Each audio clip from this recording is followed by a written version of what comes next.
Sabda Pandita Ratu kali ini mengetengahkan episode ke-7 dengan judul Bintang Malapetaka.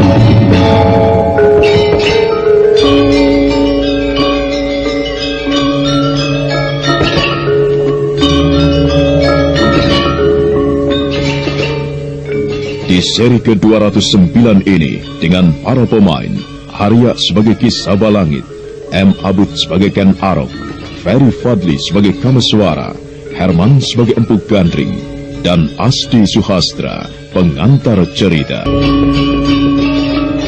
Sekalipun Ki Sabalangit telah mengeluarkan ajian andalannya yang bernama Wajah Taksaka, tetapi dia tetap kewalahan karena ajian itu sama sekali tidak berarti apa-apa bagi Ken Arok. Sambil menarik napas dalam-dalam, orang tua yang berasal dari tokoh tua beraliran sesat itu melompat ke belakang. Keparat, kau benar-benar hebat, Ken Arok.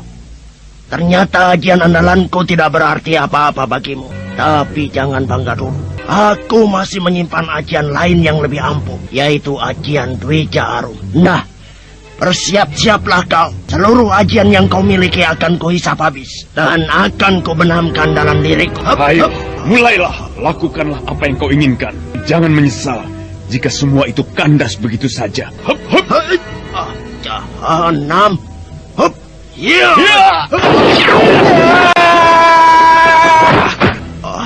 Gila.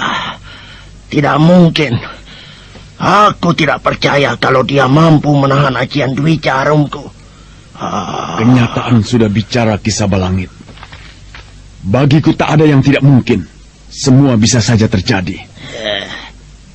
Ajian apa yang dia gunakan sehingga dia mampu melawan kedua ajian andalanku? Aku jadi penasaran. Akan kurapal ajian Dwija Arumku ke tataran yang lebih tinggi. Dia harus tahu bagaimana kehebatan ajianku. Rupanya kau masih penasaran ingin mengalahkan aku, orang tua. Bagus. Aku senang mempunyai lawan berkepandaian tinggi. Jangan banyak bicara kau, Keparat. Kembali keduanya saling terjang. Dan ketika berada di udara, telapak tangan mereka pun saling beradu dengan keras. Tubuh Ken Arok terpental ke belakang dengan keras, namun dia dapat mendaratkan kakinya ke tanah dengan lembut. Lain halnya dengan Ki Sabalangit, orang tua itu terjungkal ke tanah. Namun begitu, kekokohannya sebagai tokoh tua masih jelas terlihat. Sambil menegangkan tulang rahangnya, dia kembali bangkit berdiri. Kehebatanmu memang luar biasa, singa liar. Tetapi sekali lagi, aku belum kalah. Dan kau pun harus tahu aku masih menyimpan ajian yang lain, yang tidak kalah dengan kedua ajianku tadi. Kalau kali ini kau masih bertahan juga, artinya kau benar-benar seorang pemuda yang tidak terkalahkan. Sejak kehadiranku di Tanah Tumapel, semua orang sudah tahu siapa singa liar dari padang karautan itu. Kalau kau sekarang baru menyadari siapa itu Ken Arok, berarti kau memang orang tua yang pikun, yang siap masuk ke liang kubur. Kecoa busuk, ayo tunjukkan semua kesombonganmu dan umbarlah kata-kata busukmu. Setelah itu, kau akan tahu bagaimana kehebatan Ki Sabalangit yang sebenarnya. Ajian apalagi yang akan kau keluarkan, orang tua dungu? Kalau kali ini Ken Arok masih mampu melawanku dan menjatuhkanku, berarti hancurlah semua harapanku. Dan sia-sialah hasil dari ajian yang kupelajari selama ini. Tapi sekarang aku tidak boleh putus asa dulu. Aku harus membuktikannya dengan seluruh kekuatanku. Ayo, Sabalangit, apalagi yang kau renungkan? Apakah kau sedang mengatur rencana licik? Atau kau memang tidak mampu menghadapiku? Jahanam, lihatlah apa yang sekarang akan kulakukan. Sambil menahan geram, Ki Sabalangit memutar-mutar tangannya ke udara. sementara kedua kakinya membuat kuda-kuda yang kokoh. Melihat hal itu, Ken Arok pun tidak tinggal diam. Dengan tatapan mata yang tajam, dia memasang jurus yang cukup unik. Sementara itu, tak jauh dari tempat perkelahian itu, 3 tokoh tua yang datang bersama Kameswara sekarang sudah berada di sana menyaksikan perkelahian yang akan berlangsung. Benar, ternyata dugaanmu benar, Kameswara, bahwa pemuda yang bercadar itu adalah Ken Arok. Menurutmu, siapa di antara mereka yang akan kalah? Saya tidak bisa menerkanya, Paman. Karena keduanya memang mempunyai kepandaian yang cukup tinggi. Oh, tetapi bukankah kau tahu bahwa Ken Arok mempunyai kesaktian yang melebihi siapapun? Aku kira dia mampu merobohkan Kisabalangit. Entahlah, Paman.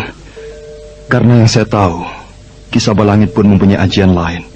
Ajian yang sangat kejam, yang ia pelajari dengan mencari tumbal darah-darah seorang gadis. Iya, namun begitu, saya memang mengharapkan Ken Arok mampu mengalahkan Kisabalangit, agar tak ada tokoh sesat yang mengganggu ketentraman warga desa. Oh, kau sendiri, apakah tidak ingin membantu Ken Arok? Tidak, Paman. Ini urusan mereka. Apalagi dalam hal ini Ken Arok seolah-olah berhak memiliki logam pusaka itu. Karena orang pertama yang mengetahui munculnya benda itu adalah dia. Kalau saja perkelahian ini bukan menyangkut masalah logam itu, mungkin saya akan turun tangan, karena dia pun masih mempunyai urusan dengan saya. Oh, Kameswara, apakah kau pun kenal dengan anak muda yang bersandar di dekat pohon itu? Itu Pronohito, muridnya Kisabalangit. Oh, kelihatannya dia pun buta seperti gurunya. Ya, dia memang buta seperti gurunya. Sayalah yang membuatnya demikian, Paman. Paman, saya merasakan getaran aneh. Apa yang terjadi di sekitar wilayah ini, Paman? Tenanglah, Kameswara. Aku juga merasakan getaran aneh itu. Aku rasa getaran aneh ini berasal dari logam pusaka. Begitu dahsyatkah benda itu? Ya, dan aku rasa benda itulah yang menyebarkan kabut setan. Tapi saya tidak melihat ada kabut di sekitar tempat ini, Paman. Kameswara, mungkin kabut-kabut yang disebarkan benda pusaka itu tengah mencari mangsa. Makanya di puncak ini tidak nampak sedikit pun ada kabut. Wah, lihat tangan Kisabalangit. Tiba-tiba saja telapak tangan itu berubah jadi merah darah. Oh, mungkin ajian sesatnya mulai bekerja, Kameswara. Tapi kau lihat saja Ken Arok. Pemuda itu diam saja tak bergeming. Dia seolah-olah sudah mengukur sampai sejauh mana kehebatan musuhnya. Oh. Lihatlah tanganku, singa liar. Sebentar lagi kau akan menjadi singa yang pengecut di tanganku. Rupanya kau mempunyai ajian sesat Sabalangit. Kau takut melawanku? Kalau begitu, segeralah tinggalkan tempat ini. Dan biarkan logam itu menjadi milikku. Rupanya kau pun ingin menjual kesombongan di hadapanku. Aku berkata begitu bukan berarti takut terhadapmu, Sabalangit. Ken Arok tidak akan pernah mundur menghadapi siapapun. Apalagi orang yang menjadi musuhnya hanya mempunyai ajian semacam itu. Ayo, lakukanlah apa yang sekarang ingin kau lakukan, orang tua. Baiklah, Ken Arok. Dia harus tahu bahwa ajian ini bukan hanya sekedar ajian yang rendah, tetapi apa yang kumiliki sekarang mengandung daya pengaruh yang tinggi. Kenapa kau masih diam saja, Sabalangit? Bukankah tanganmu sudah gatal ingin menghajarku? Ken Arok, dengarlah suaraku dengan kelemahan batinmu. Kau harus tunduk dengan apa yang kuperintahkan. Dengarlah, anak muda. Bagus. Bagus. Aku senang kau menuruti kata-kataku. Sekarang diamlah. Dan jangan melakukan sesuatu yang tidak kusukai. Jiwamu sekarang berada dalam genggaman tanganku. Sekarang melangkahlah dan diam di hadapanku. Bagaikan seekor kerbau yang dicocok hidungnya, Ken Arok melangkah mengikuti kata-kata Ki Sabalangit. Rupanya orang tua itu telah melampari tangan dan kata-katanya dengan sebuah ajian yang dahsyat, sehingga anak muda yang berjulukan singa liar dari padang karautan itu tak bisa berbuat apa-apa. Melihat kejadian yang tidak diduga-duga ini, Kameswara, Empu Gandring, Biku Dewa Hastu, dan juga Anjan Piani Kayu Wangi jadi berdebar cemas. Tidak. Bagaimana mungkin Ken Arok bisa dipengaruhi seperti itu? Aku tidak percaya. Tenanglah, Paman. Kita lihat saja apa yang akan terjadi. Kalau memang Ki Sabalangit benar-benar mampu mempengaruhi Ken Arok, saya terpaksa akan turun tangan. Bau anjir apa ini, Paman? Seperti bau amis darah. Apakah bau amis ini berasal dari ajian yang dilontarkan Sabalangit? Kelihatannya begitu, Paman. Lihat saja telapak tangan Ki Sabalangit. Sekarang telapak tangan itu berubah merah, seakan-akan mau mengeluarkan darah. Ya, benar. Ajian apa sebenarnya yang dilancarkannya? Kehebatan Ki Sabalangit semakin lama semakin tinggi saja. Entah bagaimana jadinya seandainya tokoh sesat itu tidak dimusnahkan. Kemungkinan besar dunia persilatan akan musnah di tangannya. Tapi Paman, bukankah Paman pernah berkata, sebagaimanapun kejahatan yang bercokol di muka bumi, pasti akan mengalami kehancuran? Iya. Aku memang mempercayai hal itu, Kameswara. Kalau demikian, kenapa Paman harus cemas? Entahlah. Aku tidak mengerti. Kenapa tiba-tiba aku mencemaskan Ken Arok? Sudahlah, Paman. Saya percaya Ken Arok pasti mampu menghadapi masalahnya. Ya, mudah-mudahan saja, Kameswara. Tataplah baik-baik tanganku, Ken Arok, dan lihat apa yang nanti akan kulakukan. Kau merasakan sesuatu dari telapak tanganku? Bau amis darah dari telapak tanganmu bisa mengundang kabut-kabut itu muncul, Ki Sabalangit. Dan nanti kau akan tahu sendiri siapa yang akan menemui ajal. Kau tidak terpengaruh oleh ajianku. Ki Sabalangit tersentak mundur menghadapi kenyataan yang terjadi di hadapannya. Ken Arok rupanya tidak dapat dipengaruhi oleh ajian sesatnya. Bahkan lebih dari itu, apa yang dikatakan oleh singa padang karautan benar, bahwa bau amis darah yang disebar oleh telapak tangan Ki Sabalangit telah mempengaruhi benda logam itu. Gumpalan benda logam yang berwarna hitam kemerah-merahan itu bergetar, dan saat berikutnya nampaklah kepulan asap keputih-putihan. Rupanya asap itu adalah kabut-kabut setan. Merasakan adanya getaran yang tidak wajar, Ki Sabalangit berdebar pucat. Tidak. Getaran yang kurasakan ini bukanlah getaran setan. Jahanam. Rupanya Ken Arok telah menyalurkan kesaktiannya sehingga dia tidak terpengaruh oleh ajianku. Kau kelihatannya gelisah sekali, Sabalangit. Kalau saja matamu bisa melihat, kau akan kaget bahwa kabut-kabut setan itu sudah berada di sekeliling kita. Tetapi kukira kau pun dapat merasakan getaran aneh itu, bukan? Tidak.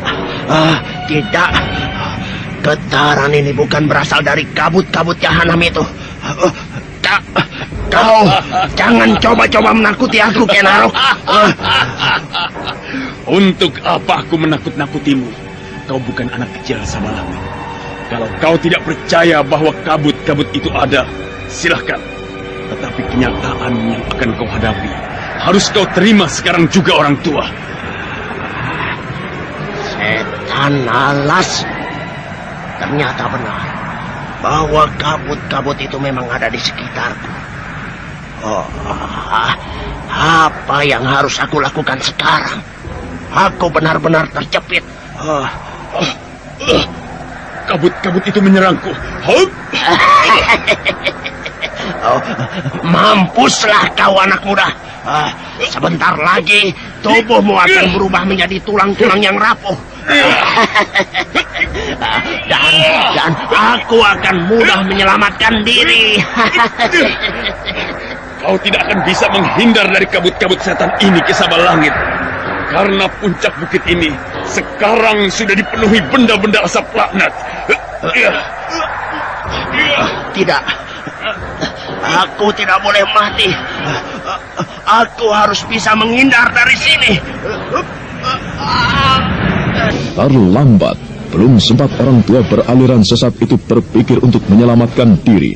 Tiba-tiba saja kabut-kabut ganas itu sudah menerkamnya dengan garang. Akibat dari pengaruh ajian yang dikeluarkan Ki Sabalangit, kabut-kabut ganas itu tanpa diduga muncul dengan tebal. Dan seketika itu juga mengepung kedua tokoh sakti itu. Dan pada saat berikutnya, Ken Arok diterkam dengan ganas. Mampuslah kau anak muda. Sebentar lagi tubuhmu akan berubah menjadi tulang-tulang yang rapuh. Dan aku akan mudah menyelamatkan diri. Kau tidak akan bisa menghindar dari kabut-kabut setan ini, Ki Sabalangit. Karena puncak bukit ini sudah dipenuhi kabut-kabut. Tidak. Aku tidak boleh mati. Aku harus bisa menghindar dari sini. Tidak. Jangan. Rupanya benar apa yang dikatakan Ken Arok. Belum sempat berbuat apa-apa, tiba-tiba saja tubuh Ki Sabalangit ditelan oleh kabut-kabut setan itu. Tokoh sesat itu menjerit dengan keras, bagaikan seekor hewan yang sedang disembelih.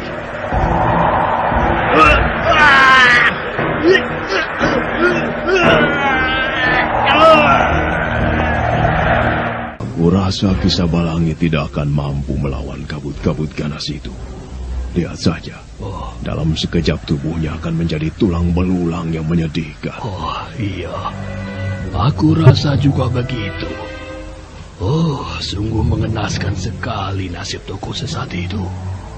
Dia harus mati dengan cara yang menyedihkan. Menurutku itu adalah pembalasan yang setimpal. Lihat itu, Ken Arok mengeluarkan ajiannya. Oh iya.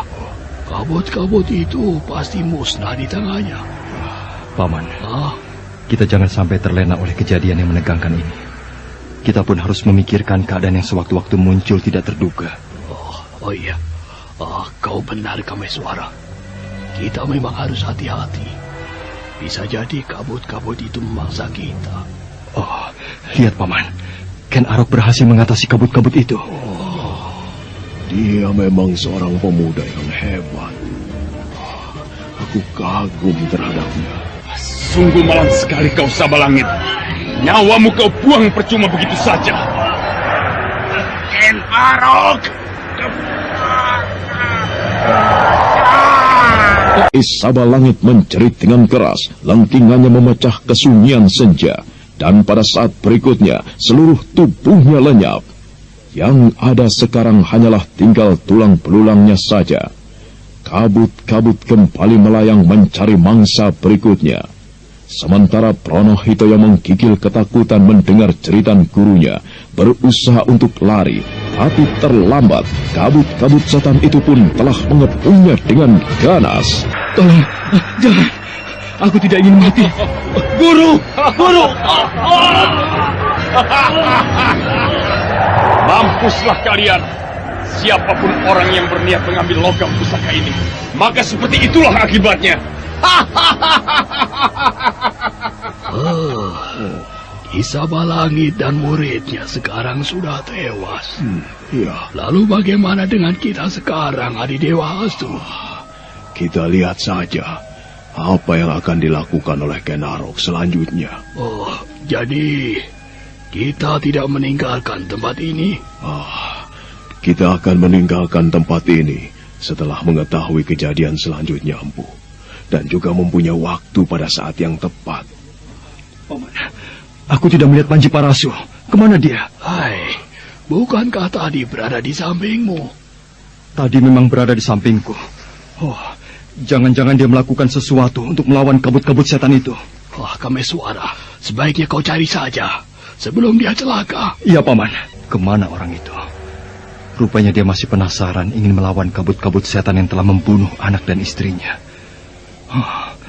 Aku tidak bisa membiarkan dia celaka, sekalipun dia orang lain. Aku harus menyelamatkan Panji Parasu dari bahaya kabut-kabut setan. Karena dia harapan warga desa untuk memimpin desanya. Itu dia. Apa yang dia lakukan di sana? Panji Parasu! Kameswara. Panji! Apa yang kau lakukan di sana? Panji, kenapa kau meninggalkan kami pada saat suasana sedang tegang? Apakah kau tidak menyadari bahaya sedang mengancam kita? Bagaimana jadinya jika kabut-kabut itu memangsamu? Kenapa kau harus bersusah payah memikirkan aku, Kameswara? Bukankah tidak ada untungnya? Panji Parasu, kami menolongmu tidak mengharapkan pamrih apa-apa. Semua ini kami lakukan karena rasa kemanusiaan. Kalau kau berkata demikian, itu sama saja kau tidak menghargai niat baik kami. Niat baik kalian sangat kuhargai. Tapi apa gunanya aku hidup, sementara aku tidak bisa membalas dendam pada kabut-kabut jahanam itu? Benda-benda memuakkan itu harus musnah di tanganku. Kemampuan apa yang kau andalkan untuk memusnahkan kabut-kabut itu? Jangan bertindak gegabah, sobat. Salah-salah kau sendirilah yang celaka. Aku tidak peduli dengan diriku sekarang. Kameswara, tinggalkan aku sendirian di tempat ini. Aku akan menyambut kabut-kabut itu dengan keris ini. Kau tidak akan mampu. Keris itu tidak mempunyai kekuatan apa-apa. Persetan dengan segala kekuatan. Kalau memang aku harus mampus ditelan kabut-kabut keparat itu, aku siap untuk menghadapinya. Hai kabut-kabut jahanam, kemari kau keparat. Panji Parasu! Lepaskan aku, Kameswara.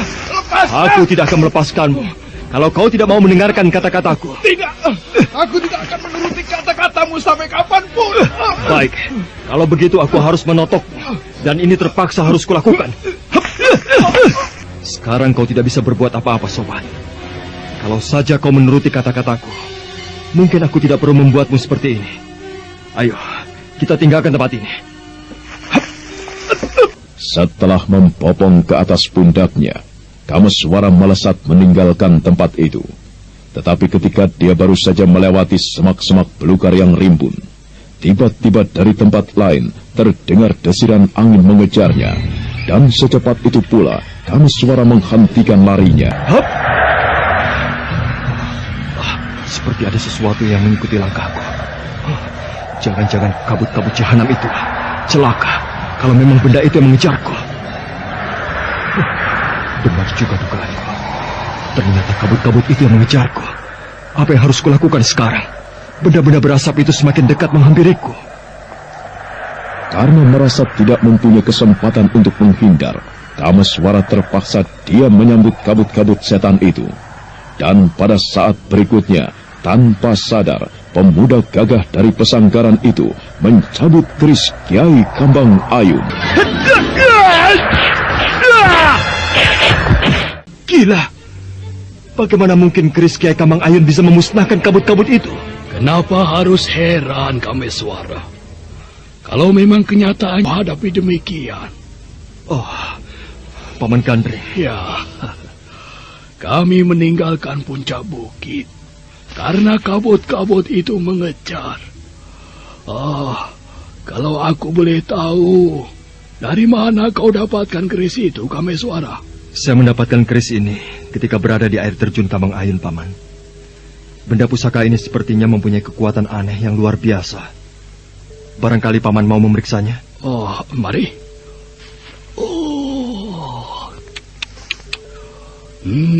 Luar biasa. Bagaimana, Paman? Rupanya keris pusaka yang kau beri nama Kiai Kambang Ayun ini benar-benar sebuah keris pusaka yang luar biasa, Kameswara. Bahannya pun sejenis bahan yang langka dan kemungkinan tidak ada di permukaan bumi ini. Apakah bahan yang terbuat dari keris ini sama seperti bahan yang berada di atas puncak itu, Paman? Ya, kukira demikian. Sekalipun belum tentu berasal dari tempat yang sama. Lalu apakah Paman pun tahu kemampuan dari keris ini, sehingga mampu mengalahkan kabut-kabut jahat itu? Maksudmu tentang rahasia yang dikandung oleh keris Kiai Kambang Ayun ini? Benar, Paman. Sulit, Kameswara. Aku tidak tahu bagaimana caranya mengungkap rahasia dari kehebatan pusaka ini. Yang aku tahu cuma bahannya saja, bahwa benda ini terbuat dari logam ruang angkasa. Hai, Adi Dewa Hastu. Ya ampun. Bagaimana pendapatmu? Aku sendiri tengah memikirkan, Empu. Kukira memang sulit mengungkap sebuah pusaka seperti ini. Apalagi bahannya terbuat dari bahan yang langka. Ya, baiklah Paman. Kukira benda pusaka ini memang benda yang langka. Dan mungkin ini adalah anugerah dari para dewa yang mengetahui bagaimana perjalanan hidupku. Ya, saranku simpanlah baik-baik keris itu. Jagalah jangan sampai jatuh ke tangan para pendekar tokoh sesat. Saya akan menjaganya dengan sebaik-baiknya, Paman. Bagus. Sekarang bagaimana, Empu? Apakah kita akan kembali ke puncak bukit itu? Atau tetap di sini sambil menunggu Ken Arok? Aku rasa kita memang tidak perlu kembali ke puncak bukit. Kita tunggu di sini saja. Toh Ken Arok pasti akan turun. Iya. Baiklah. Senja pun akhirnya tenggelam di bibir langit barat dan malam kembali mewarnai cakrawala. Seuntai senyum dari rembulan tua menerangi kaki bukit dengan sejuknya. 5 orang dari sosok yang berbeda kelihatan menanti seseorang dengan penuh harap. Setelah beberapa saat lamanya mereka berada di tempat itu dan orang yang ditunggunya tidak juga muncul, Empu Gandring kemudian berdiri dari tempat duduknya. Aku rasa Ken Arok tidak akan turun dari atas puncak bukit. Mungkin sekarang dia tengah bersemadi di sana. Ya, kurasa juga begitu. Tapi kukira tak ada salahnya kita menunggu di sini sambil istirahat beberapa saat. Bukankah kalian pun letih setelah bergelut dengan ketegangan seharian penuh? Oh iya. Memang tak ada salahnya kalau kita beristirahat sejenak. Ya, mudah-mudahan saja kabut-kabut setan tidak muncul. Kameswara, ini kerismu. Simpanlah baik-baik. Iya, Paman. Kameswara segera menerima keris pusakanya kembali. Namun ketika dia baru saja memasukkan keris itu ke warangkanya, tiba-tiba terdengarlah suara mengajaknya bicara. Dan saat itu, rupanya Biku Dewa Hastu, Anjan Biani Kayuwangi, Empu Gandring, dan juga Panji Parasu tidak mendengar ada orang tengah berbicara dengan Kameswara. Kau harus menuruti keinginanku, Kameswara. Tunggu dulu. Siapa kau sebenarnya? Dan kenapa tiba-tiba aku harus menuruti keinginanmu, sementara aku tidak tahu siapa kau? Kau tidak perlu cemas. Nanti kau akan tahu siapa aku. Sekarang turuti saja kehendakku. Datanglah ke utara semenanjung ini. Aku menunggu. Banyak hal-hal yang ingin kubicarakan denganmu. Apakah kau Ken Arok? Jangan banyak tanya. Tidak ada waktu lagi untuk berbincang-bincang selain menuruti apa yang kuinginkan. Selamat tinggal. Malam ini juga kau kutunggu di sana. Tunggu dulu. Kau harus mengatakan siapa kau sebenarnya. Sekalipun Kameswara berteriak melalui batinnya, suara orang itu lenyap bagai ditelan malam. Dengan penuh tanda tanya yang dalam, pemuda dari pesanggaran itu menoleh ke atas puncak bukit. Suasana masih nampak hening, dan serangga malam bersenandung tak henti-hentinya. Nah, siapakah orang yang mengajak bicara Kameswara itu? Saudara pendengar, untuk mengetahui jawabannya, silakan mengikuti kelanjutan kisah ini dalam seri berikutnya. Sampai jumpa.